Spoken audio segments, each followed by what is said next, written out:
بسم الله الرحمن الرحيم.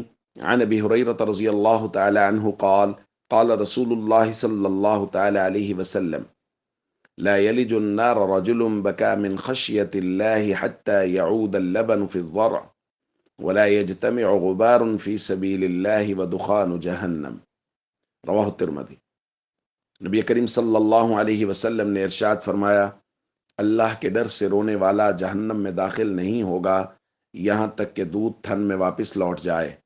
یعنی جس طرح دودھ کا تھن میں واپس لوٹ جانا ناممکن ہے، ایسے ہی اللہ کے ڈر سے رونے والے کا جہنم میں داخل ہونا ناممکن ہے۔ اور فرمایا، جہاد فی سبیل اللہ کا غبار اور جہنم کا دھواں ایک ساتھ جمع نہیں ہوں گے۔ دوستو، اس روایت میں دو لوگوں کے لیے خوشخبری بیان کی گئی ہے۔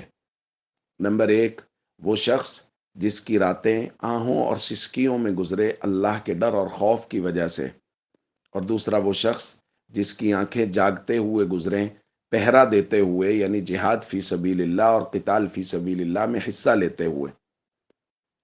دوستو، یہ بہت بڑی سعادت مندی ہے کہ کسی انسان کے بارے میں یہ طے ہو جائے کہ وہ جہنم سے بچا لیا گیا۔ قرآن کریم میں کہا گیا، فَمَنْ زُحْزِحَ عَنِ النَّارِ وَأُدْخِلَ الْجَنَّةَ فَقَدْ فَازَ۔ جو جہنم سے بچا لیا گیا اور جنت میں داخلے کا اعلان ہو گیا، یہ کامیاب ہو گیا۔ اور یہاں دو لوگوں کے لیے کہا جا رہا ہے کہ یہ جہنم سے بچا لیے گئے، راتوں کو اللہ کے خوف سے رونے والا، اور دوسرا جہاد فی سبیل اللہ میں حصہ لینے والا۔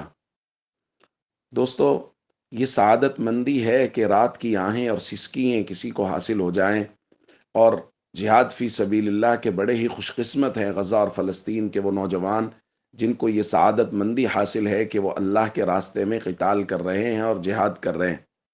ہم سب کو چاہیے جہاں تک ہم سے بن پڑے ہم ان کے ساتھ کھڑے ہوں، یہودی مصنوعات کا بائیکاٹ کریں، اور اپنے مسلمان بھائیوں کے لیے ہمیشہ دعا گو رہیں۔